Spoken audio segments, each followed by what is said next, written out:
1944, c'était donc le fameux D-Day. Et 57 ans plus tard, jour pour jour, l'acteur américain Tom Hanks était donc sur Utah Beach, entouré des vétérans. Spielberg est quant à lui resté bloqué à Hollywood sur le tournage de Minority Report avec Tom Cruise. Jenny Godula, quant à elle, a elle aussi débarqué sur les plages de Normandie.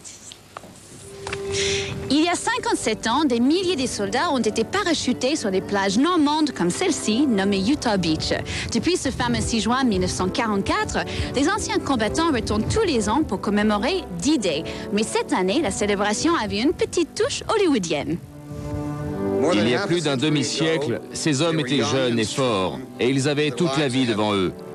En 2001, nous, les hommes du cinéma, nous avons voulu recréer leur histoire dans des lieux tels que celui-ci, en Normandie. Pour l'avant-première de Band of Brothers, la nouvelle série qu'il produit, Tom Hanks avait comme invité les anciens combattants de la Seconde Guerre mondiale et les jeunes acteurs qui interprètent leur rôle dans la série. Je dois avouer que je suis un peu nerveux. Je suis impatient de savoir ce qu'ils vont penser de notre interprétation des événements.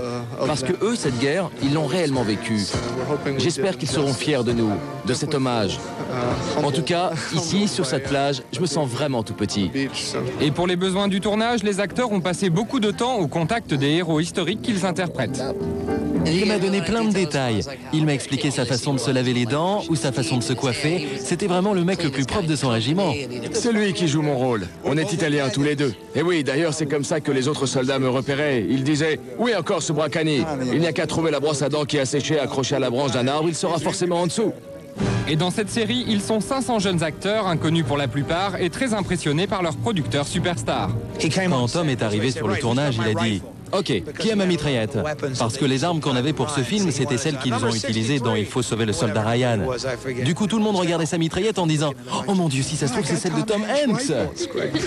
Pour accueillir les 1000 spectateurs de cette énorme avant-première, 50 techniciens ont travaillé pendant près d'un mois afin de construire ces tentes de 6500 mètres carrés. À l'intérieur, une salle de réception et une salle de cinéma. Ici, les invités ont assisté à la projection d'un épisode de la série. L'essentiel pour Tom Hanks, retranscrire avec fidélité les souvenirs des anciens combattants. Ceux qui l'ont vu ne m'ont dit que des choses positives. Peut-être parce que je les impressionne. S'ils disent tous qu'on a respecté l'histoire, Dieu les bénisse. Mais si certains pensent qu'il y a des trucs qui ne vont pas, je veux connaître mes erreurs. Que Tom Hanks se rassure. L'accueil qu'il a reçu à Utah Beach est un bon présage. Hier, la bannière étoilée pouvait flotter dans le vent. Voilà, et on parle de Madonna à présent, puisque les informations sur la prochaine tournée de la star continuent de filtrer, et ce, bien sûr, bien malgré elle.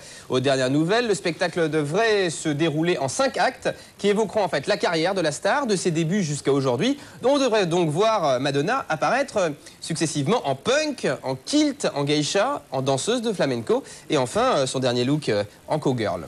Qui est le look qu'on a tout adopté depuis, mais on n'a pas été punk pour autant. Hein.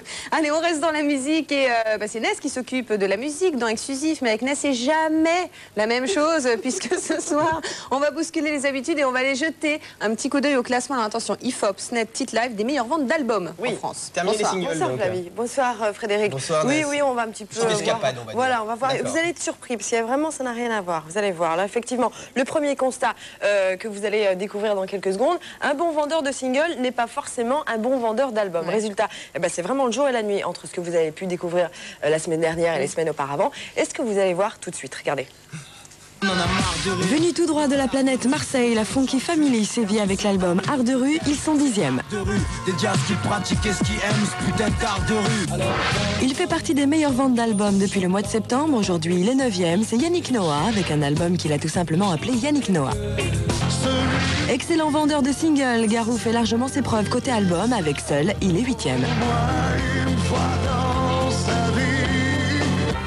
Une entrée directement à la 7e place, c'est le groupe R, ou l'un des rares groupes français qui s'exportent bien à l'étranger. Leur dernier album s'appelle 10 000 Hertz Légende.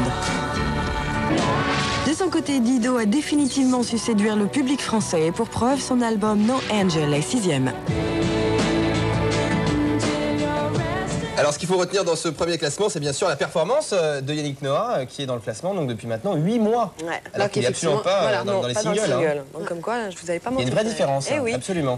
Et autre fait marquant, celui évidemment de l'entrée à la 7e place du groupe R, donc le groupe qui distille la French Touch aux 4 coins de la planète. Et justement, en parlant de 4 coins de la planète, ils vont partir d'ici quelques jours pour une belle tournée aux États-Unis. Ça s'appelle du luxe. Et chez nous, on les verra quand? En septembre normalement à l'Olympia. Mais d'ici là, je vous dirai exactement la date. Il faudra se dépêcher parce qu'à mon avis, ça va être complet. Allez, gros plan tout de suite sur la tête de ce classement. Alors tout ce que je peux vous dire, Frédéric et Flavie, c'est que j'ai cherché partout Shaggy qui est numéro 1 normalement au classement single. Et alors il est? Et il est nulle part. En tout cas, il est très très loin.